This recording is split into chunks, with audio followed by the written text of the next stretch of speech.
Hello everybody, welcome back to a brand new video. Today we're going to be doing what if James Cox, I almost said John Cox, James Cox won the 1920 presidential election. Part of this what if was created by a commenter by the name of New Deal Democratic Republican. You might see him down in the comments section from time to time. One of the original people who kind of subscribed to this channel, one of the regulars. My cat won't leave me alone. I'm trying to record, I love you and all, but you're about to knock over my frappe, which would get all over my computer and that would be nice.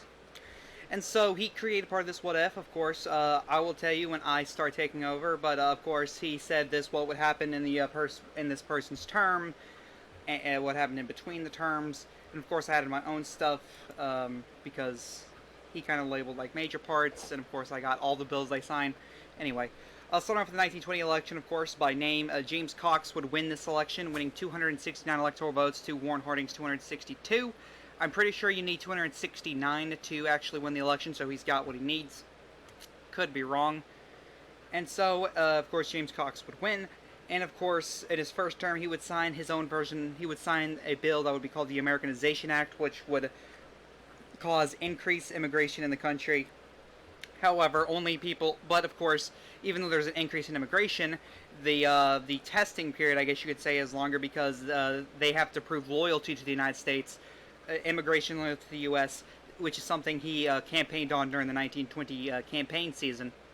Of course, that's the only way he wanted immigrants to come in, is if they take an oath of loyalty or prove they're loyal in some way. I would presume a loyalty test of some sorts, and of course an oath as well, which may or may not be tested in the Supreme Court, which I would assume if that is a test to an oath to the United States, they would have to take that part out of the bill, and they would say it's unconstitutional. The 14th Amendment's due process, if I had to assume.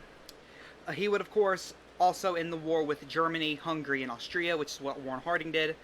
But still, Vice President Franklin Roosevelt would contract polio, but he does not resign. Instead, in the 1924 election, James Cox would choose someone else.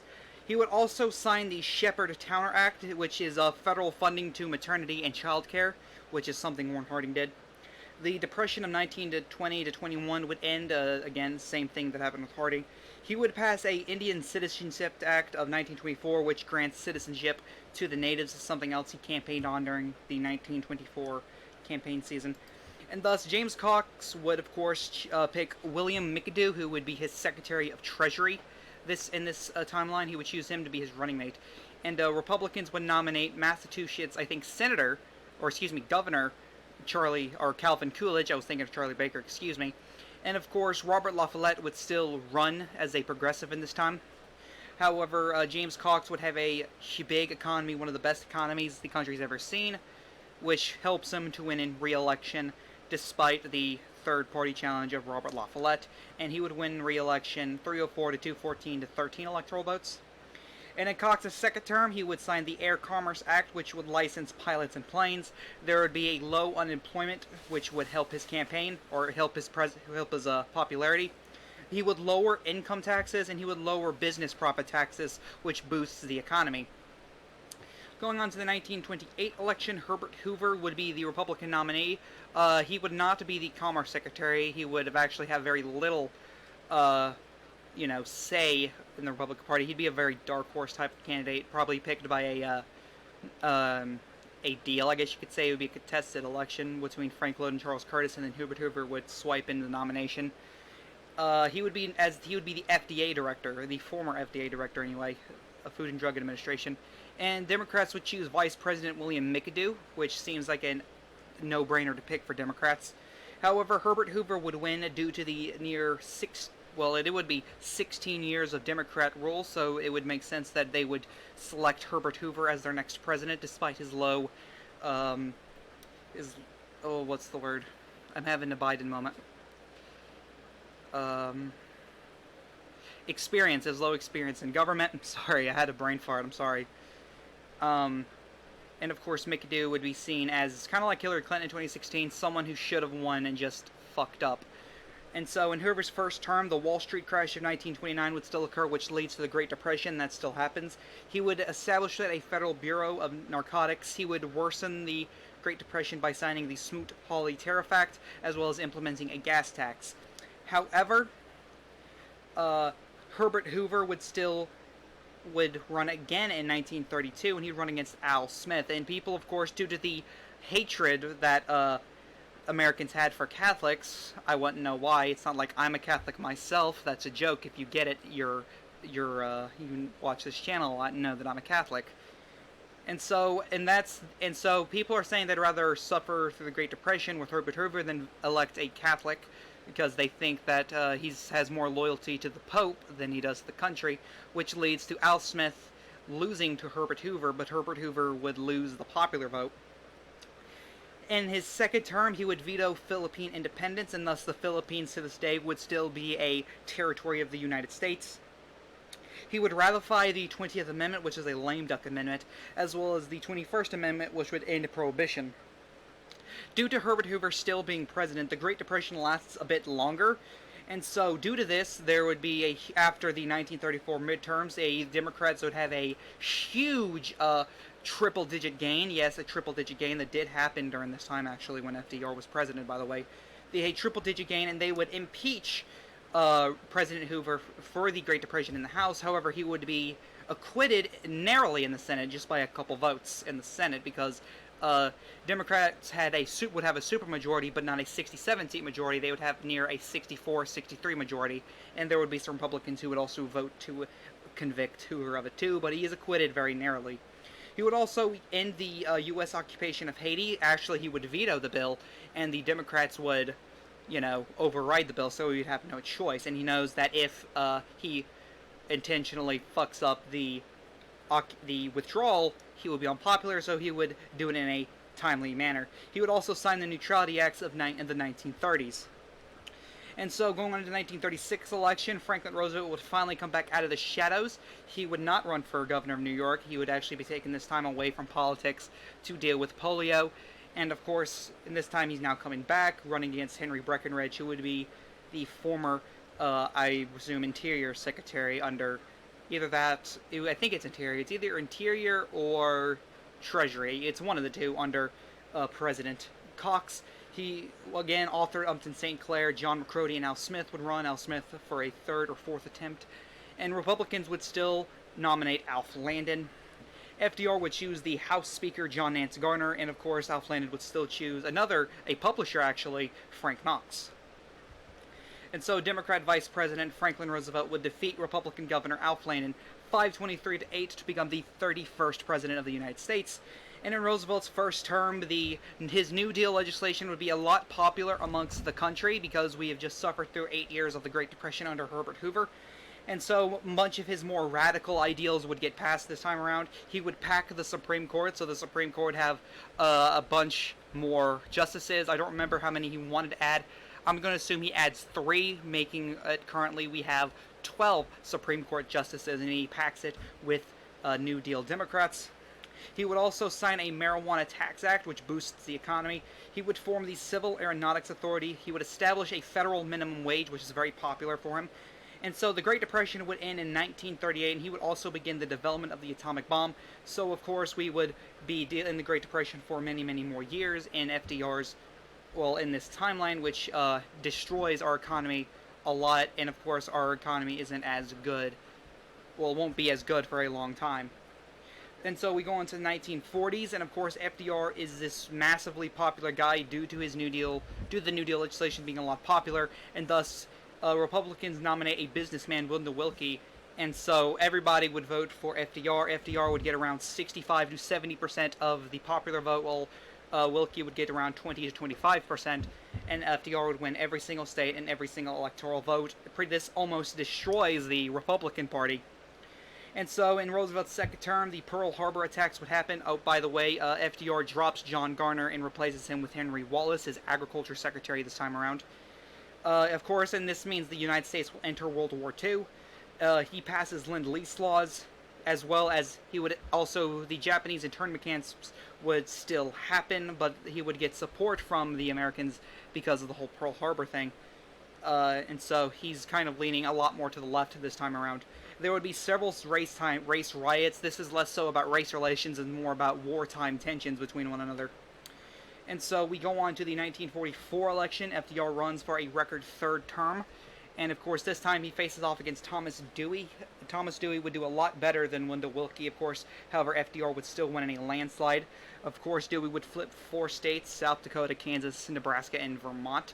However, he still is terribly compared to his attempt this time around. FDR would drop Henry Wallace for Harry Truman, Missouri Senator Harry Truman, this time around. And FDR would defeat Thomas Dewey to win his unprecedented third term. And so, in FDR's third term, he would, of course, pass away shortly in the beginning of it, meaning Harry Truman would become the 32nd president when he succeeds to the presidency. And thus, during his, I guess you could say, first term, he would order the use of the atomic bombs on Japan still, which essentially ends World War II. He would fail to veto the Taft-Hartley Act. He would sign the Presidential Succession Act, which adds the President pro tempore and the Speaker of the House to the secession line. The second Red Scare also begins to happen as the Cold War is now starting to heat up as it begins, and he will also sign the Marshall Plan, which is $15 billion in aid to 16 different countries who participated in World War II. And we go into the 1948 election. Democrats would nominate Henry Truman. Thomas Dewey would get the nod once again to become their GOP nominee, and Strom Thurmond would still run due to this election happening IRL. And Harry Truman would do a lot better, as the FDR administration itself is just a hell of a lot more popular, thus it's going to rub off on Truman. And he would do a lot better against Dewey and Thurmond. I think Strom Thurmond won Georgia IRL, and Truman would pick that off this time. So Truman would defeat Truman would defeat Dewey and Thurmond. I put Harry Truman there twice. He would beat them 335 to 157 to 38 to win his first full term. In his first full term, he would help create NATO. The Housing Act of 1949 would be passed under him, which would expand the federal government's role in housing. He would order the development of the hydrogen bomb. He just has a thing for bombs, I guess. He would also enter the Korean War during this time, which, would be seen as a better thing for the American people, because there is a higher chance of xenophobia. And of course, the Japanese internment camps would still be under Truman until the next president, which I'm not going to spoil, releases them. And he would also ratify the 22nd Amendment, which is term limits, and he would sign a peace treaty with Japan. Going on to the 1952 election, due to the massive popularity of the Democrat Party, Dwight D. Eisenhower would become a Democrat this time around, and Republicans would nominate Ohio Senator Robert Taft, and this would be a very close election, as both guys are very strong candidates. Eisenhower would be popular due to his heroism in World War II, and Taft would be popular just because we've had 12 years of Democrat rule, and people want to change. However, Eisenhower would still win this election, albeit narrowly. The popular vote is much narrower than the Electoral College. Eisenhower wins it by 2 points. Eisenhower's first term, the only notable thing in his first term is that he would end the Korean War. Going on to the 1956 election, Republicans would nominate former California Senator Richard Nixon. And thus, Eisenhower, of course, would be popular, just like he was in IRL, even though just because he's a Democrat doesn't mean a change. And he would defeat Nixon by a popular vote landslide, winning it by around 7 to 8 percentage points. However, Nixon would still win a good chunk of the Electoral College vote. In Eisenhower's second term, the Eisenhower Doctrine would be approved by the Congress. He would pass the Civil Rights Act of 1957, which would be a commission on civil rights, and he would actually have a more pro-civil rights record, his rhetoric anyway, being a Democrat, which kind of hurts him in the South after the 1956 election. He would send the National Guard to enforce integration into schools, which makes him unpopular in the South. The Second Red Scare would officially end under Eisenhower. He would also begin the space race with Russia. In the 1958 U.S.-UK Mutual Defense Agreement would be signed. He would admit both Alaska and Hawaii into the United States, so we have a full set of 50 states right now. He would also sign the Civil Rights Act of 1960, which is the federal inspection of local voting polls, which is a great start for civil rights movement, and of course they would get a lot more traction under Eisenhower. And now we have the 1960 election, the major election. John F. Kennedy would not run in this timeline. Actually, he would have the feeling that Democrats would lose after, I would say, 20 years of Democrat rule, 2 decades, and so he predicted that Republicans would win, and he was of course correct. Republicans would nominate former New York Governor Nelson Rockefeller, who is very popular, by the way, and he would be the main Republican opposition to Dwight D. Eisenhower, also his most closest Republican ally in Congress, which kind of a double negative, or a negative positive right there. And Democrats would nominate Vice President Estes Kefauver, who does really well in the South despite Eisenhower's pro-civil rights stances. Estes Kefauver wouldn't talk about civil rights that much, and if he does, he'll just try to appeal to the South as much as he can without saying he's against civil rights, which helps him enough. And so Nelson Rockefeller would choose Henry Cabot Lodge Jr. as his running mate. Kefauver would choose Texas Senator LBJ as his running mate, which most people don't know it, but LBJ at this time was a closet supporter of civil rights. Today we now know that back then they didn't, so we have a double pro-civil rights ticket, but both are pretty acting like anti-civil rights even though they're not. And thus, and JFK would be correct, Nelson Rockefeller would defeat Estes Kefauver 354 to 182 to become the 34th president. And of course, in his first term, he would sever relations with Cuba. He would know that Cuba would in the U.S. would have some sort of tensions in the future because of Eisenhower planning the Bay of Pigs, and thus he wouldn't attempt the Bay of Pigs. And he would also pass the 23rd Amendment, which gives D.C. electoral votes. Again, the Bay of Pigs doesn't occur, which means there's no Cuban embargo or Cuban Missile Crisis. They have just Rockefeller's literally severed tensions with Cuba and is just ignoring the country. He would introduce zip codes into the country. There is no U.S. involvement in Vietnam. Rockefeller would be a lot smarter to know not to get involved with Vietnam, or at least more so than what we're already doing. He would also ratify the 24th Amendment, which is a poll tax ban, and he also signs the Civil Rights Act of 1964, which bans racial segregation. This would be a lot more moderate than what we got under LBJ. However, what that would entail, I wouldn't know.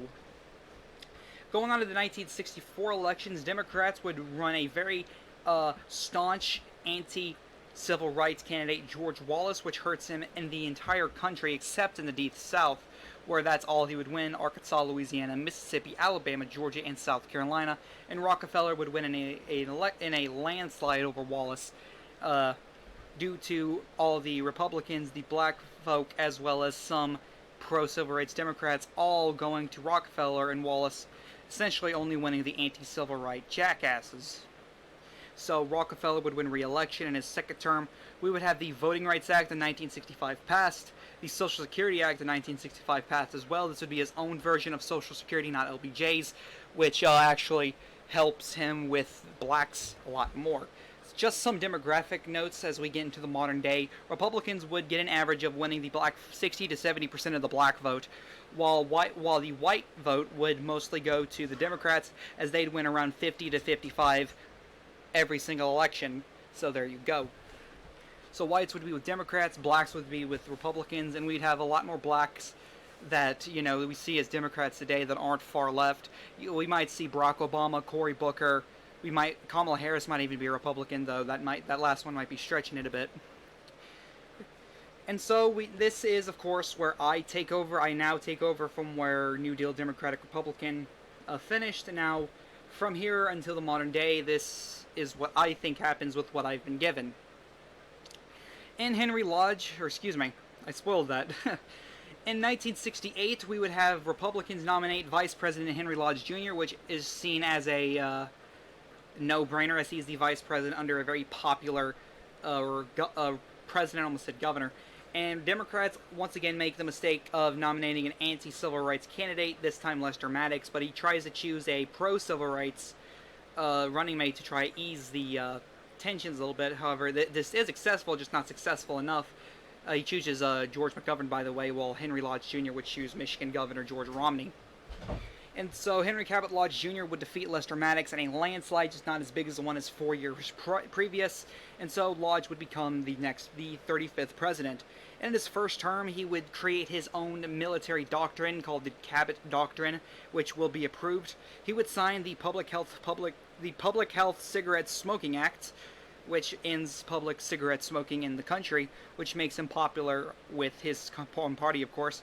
The 1969 to 70s recession happens, of course. However, we'd see a strong economic recovery. He would establish the EPA, such as Nixon did. He would pass Title IX, he would increase Social Security spending because Republicans would be known as the party of giving Social Security.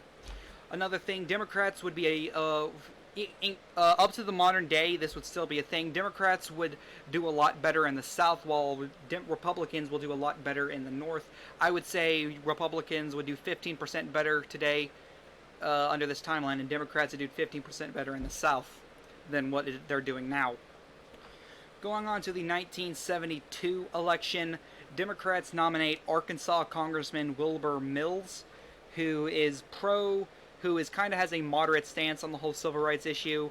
He didn't want forced integration, but he believed that segregation should be illegal, though we shouldn't force integration. Just let it happen naturally is what he wanted. But Henry Lodge Jr. would be very popular with a strong economy, or a strong economic recovery, I guess.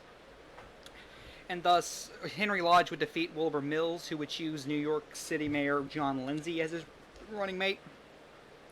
And so in Lodge's second term, he would begin the construction of the Alaska Pipeline. He would sign the Endangered Species Act. We would have an oil and energy crisis under his administration, which makes him unpopular going into 1976. And he would also sign the Federal Election Campaign Act. As we go into the 1976 election, Democrats would choose Georgia Governor Jimmy Carter to be their nominee, and he would choose Minnesota Senator Walter Mondale as his running mate still. And for George Romney, he, of course, would be the nominee. For Republicans, being the incumbent vice president is a no-brainer for them. And he would choose Kansas Senator Bob Dole as his running mate, and it's seen as a very boring choice. Romney would be facing off against Charles Piercy, who would be to the left of Romney, while Reagan would be to the right of Romney, Romney being in the middle between the two candidates. However, Jimmy Carter would win this election, though it'd be a lot narrower in this timeline, because Cabot Lodge would still be very popular with the whole, good economy thing. However, the crisis kind of hurts him. And Jimmy Carter, of course, would be popular because the same reason, be good with the religious folk, as well as the thoughts of the energy and oil crisis is happening under the Cabot administration, or the Lodge administration, excuse me. But Jimmy Carter would narrowly be elected the 36th president. In his first term, he would pass the Community Reinvestment Act still, as well as the Staggers Rail Act, which that last one deregulates railroads. And the Iran hostage crisis would still occur as we go into the 1980 election, which is the exact same election as in real life, where Reagan takes the Republican Party from Rockefellerism to Reaganism, as he beats Jimmy Carter to become the 37th president. And his first term, Iranian hostages would be released. We would see the Iran-Contra affair, which, as in real life, would lead to 9/11. The energy crisis would end under Reagan. The early 1980s recession would also begin and end under the first term. And he would deregulate the savings and loans industry, which would make him very popular. And, of course, we go into the 1984. Democrats do not nominate Walter Mondale. He would run. Actually, no, he wouldn't run, excuse me. He wouldn't even run because he was too left for the party. The Republican Party is to the left of what it is now, and the Democrat Party is to the right of what it was now. And so they would nominate Florida Governor Ruben Askew, I don't know how to pronounce that last name, and he would choose Ernest Hollings, who I think was the senator from Missouri. I could be wrong. And he would do a lot better than Walter Mondale. However, he would still lose in a giant landslide despite winning Florida, which is the biggest state he wins. And so in Reagan's second term, the war on drugs is really the most notable thing he does. We now go into the 1988 election. Republicans would nominate Vice President George Bush still, again seen as a no-brainer. And Democrats would nominate Senator Al Gore, the incumbent senator from Tennessee, seeing he's the most moderate candidate that was a front-runner. He would win the party's nomination this time around. And he would choose Illinois Senator Paul Diamond as his running mate. In this one, Al Gore would do a lot better than Michael Dukakis, since Bush wouldn't be able to name him as a liberal. Actually, scratch that, he still would. He would be able to slap the liberal name onto him, which would make him very unpopular with independent voters and moderates. But it's still not enough. He would still probably win West Virginia, Kentucky, Tennessee, Arkansas, Louisiana, and narrowly lose Missouri. So Bush would be able to defeat Al Gore in a landslide to become the 38th president. And in Bush's first term, NAFTA would be signed under him. We would see the Panama invasion still occur. He would sign the chemical weapons accord with Russia. The 1990s recession would occur, and we'd get out of it by the time of the next election, though it still wouldn't be enough for him. He would sign the Americans with Disabilities Act. The Gulf War would occur, and we'd win that war. He would increase taxes. There would be a high unemployment. The Cold War would officially end under Bush, and there would be an Iraqi no-fly zone. That whole situation would begin in his term. And though we go on to the next election, and Ross Perot would still run in this election, he would still run. And Bill Clinton would still be the nominee. However, he would not choose Al Gore. He would actually choose California Senator or California Governor Jerry Brown as his running mate. And thus, Bill Clinton would defeat George Bush in a landslide, due to Bush being a lot more unpopular, and the fact that we also have Clinton doing a lot better in the South, and Bush wouldn't be able to do well enough in the Northeast to win back a lot of that vote. He would lose in the South. He'd even lose his home state, and Ross Perot would be a bigger threat to Bush in this timeline. As we now go on to the 1996, hold on, let me tell you what Clinton did in his first term first. The Second Strategic Arms Reduction Treaty would be signed. He would also sign the Kremlin Accords with Russia. The Oklahoma City bombing would still occur, as well. He would also veto the Partial Birth Abortion Ban Act of 1995, which makes him unpopular with some Republicans. Going on to the 1996 elections, Republicans would still nominate Bob Dole, and it's pretty much the exact same election. Ross Perot would also run again, with Bob Dole only winning New Hampshire as a New England state, and Clinton would win in a landslide, with Ross Perot actually coming in second in the popular vote. However, he wouldn't win any electoral college votes. Bob Dole wins those, actually. And in Clinton's second term, he would bar federal funding for human cloning. The Lewinsky scandal would happen, and he would be impeached for that. Of course, later acquitted as it happened IRL. And we would also have low unemployment, which makes him a lot popular. And we go on to the 2000 election. Democrats would nominate former Texas Governor Ann Richards, while Republicans would nominate the current Texas Governor George Bush. So we have the Battle of the Texans, and Bill Bradley would be Ann Richards' running mate, while Cheney would still be Bush's running mate. And since Democrats are doing a lot better in the South, and Republicans doing better in the North, Vermont and New Jersey would go to Bush, while Ann Richards would win a majority of the South, leading her to a massive landslide. Well, it would be close to a landslide, though. Richards would still beat Bush decisively to become the 40th president. In our first term, the 9/11 attacks would occur. We would meaning we see the War on Terror. We would see a more liberal No Child Left Behind Act to get passed, which it would make it a lot more popular. We would also go into the war in Afghanistan, which we'd still be in it by 2021. And the Iraq War would also occur. Going on to 2004, we would see Arizona Senator John McCain be nominated by the Republicans. He would be seen as a kind of a throwback candidate to the Rockefellerism of the Republican Party. Excuse me. And so she would, of course, win in a landslide this time due to her being a lot more popular. And of course, she would also pass away during this time between the 2004-2008 elections. And before she passes away, she would increase education spending for her No Child Left Behind Act, needing more funding than anticipated. However, she would pass away, and Bill Bradley would become he would become the 41st president. And while he is president, the housing bubble burst would occur, a mortgage crisis, which both lead to the Great Recession.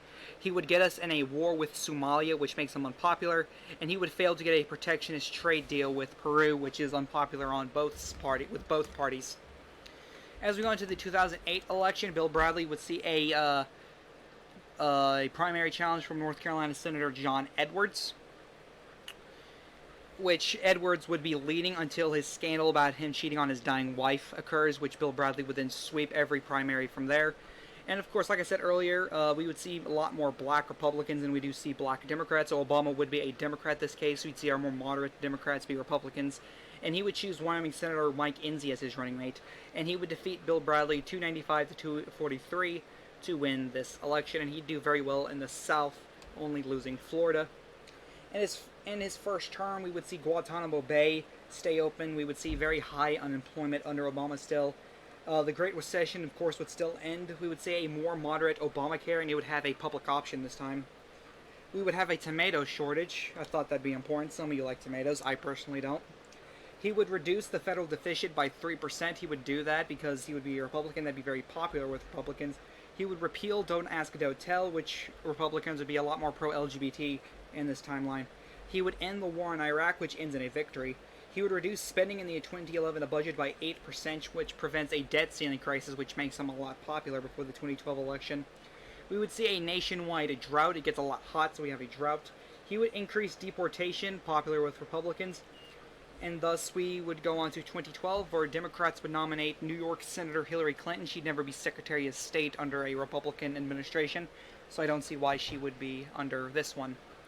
And so Hillary Clinton would be facing off against a bunch of far-left Democrats, and she would win. However, she would choose a far-left Democrat and Howard Dean as her running mate, which helps her in Vermont. But however, and of course, since Democrats are doing better in the South, she would win North Carolina, Virginia, South Carolina, Georgia, and Mississippi.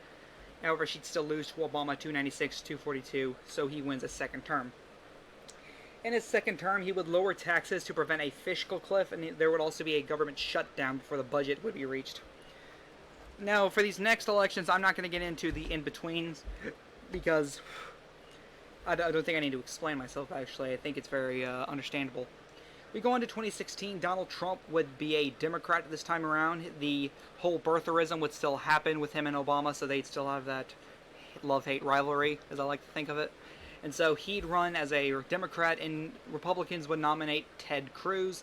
I doubt Jeb Bush would run, since George W. Bush lost to Ann Richards in 2000, so Ted Cruz would be a lot more favorable. And thus Fiorina would be chosen as his running mate, which is an unpopular pick. And Trump would choose Steve Bullock, which is popular, very popular amongst this party.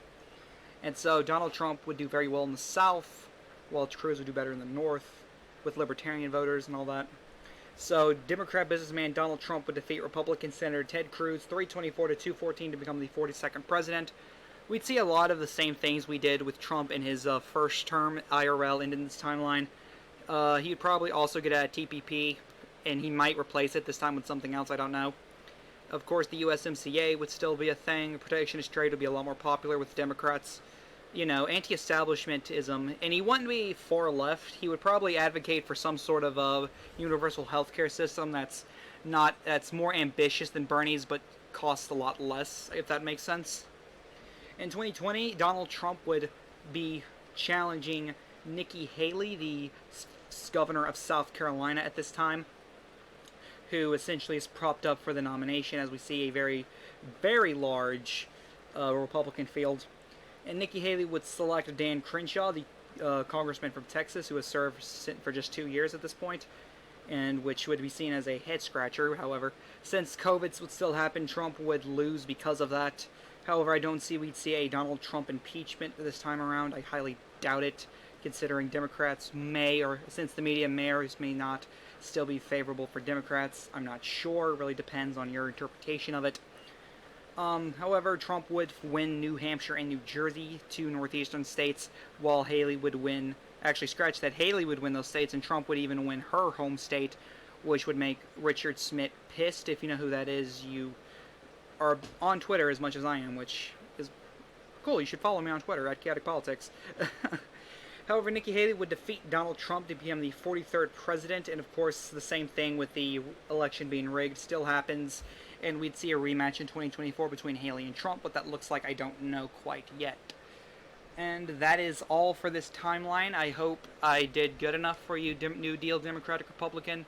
If you enjoyed this video, don't forget to subscribe, follow me on Twitter at Chaotic Politics. This is the Chaotic One saying, peace.